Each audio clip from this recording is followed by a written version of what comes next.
Traitor Town is a game about deception, stealth, and outsmarting your opponents. This guide should teach you the basics on how to play as a traitor. When playing as a traitor, you will need to take into account that there are more innocents than traitors. Because of this, it is recommended that you hide the fact that you are a traitor from the innocents.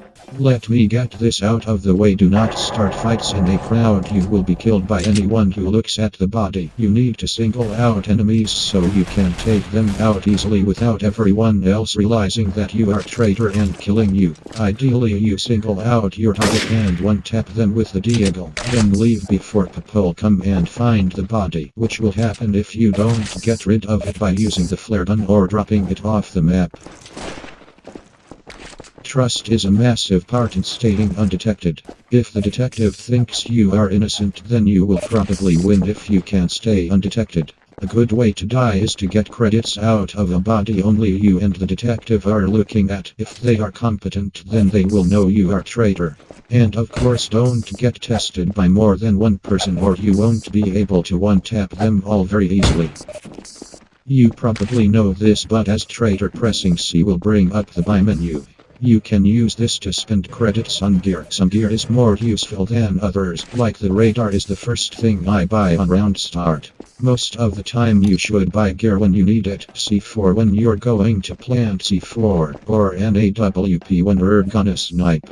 C4 is very important in certain situations, as it can kill anyone in a large area. It is recommended that you place it near testers, then try to force the innocents to stay near it.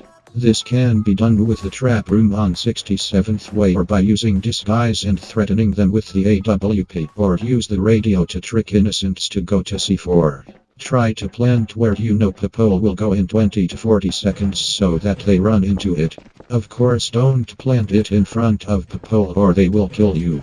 And the text on the C4 icon after you plant means how far away you are from the C4. Red means it does over 100 damage. Yellow means under 100 damage. And green means no damage. Let me tell you about some super specific game mechanics. DNA. It can often catch traitors who kill up close. It leaves more DNA if you kill closer than if you kill from a distance. If you really want to, then you can use the decoy to make DNA useless. But often nobody gets the DNA, so it normally won't matter. Disguises are a situational tool used to hide your identity. It hides your name, which means that anyone who looks at you knows you are a traitor, but not your username. It is mostly used when sniping, so it is hard to figure out who is doing it, but is useful if you are about to commit a massacre and don't want to have to chase witness. Radios.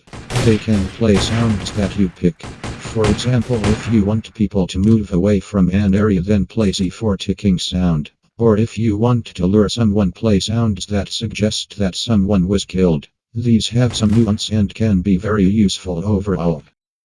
Discombobulator boosting. On Mars wasteland, if you throw one of these below you, then you can do a really high jump. But it also works on other maps, just not as well. Ledge boosting. If you hit a ledge the right way, you get boosted up. And if you jump at just the right time, you can jump quite high. Bopping. Jump repeatedly to become harder to hit during combat. So you get the point that there are lots of game mechanics, and some of them are useful. Take into account that if you have kept stealth correctly, then only RDMERS will try to fight you, so you can follow someone easily without them suspecting you. In conclusion, be stealthy.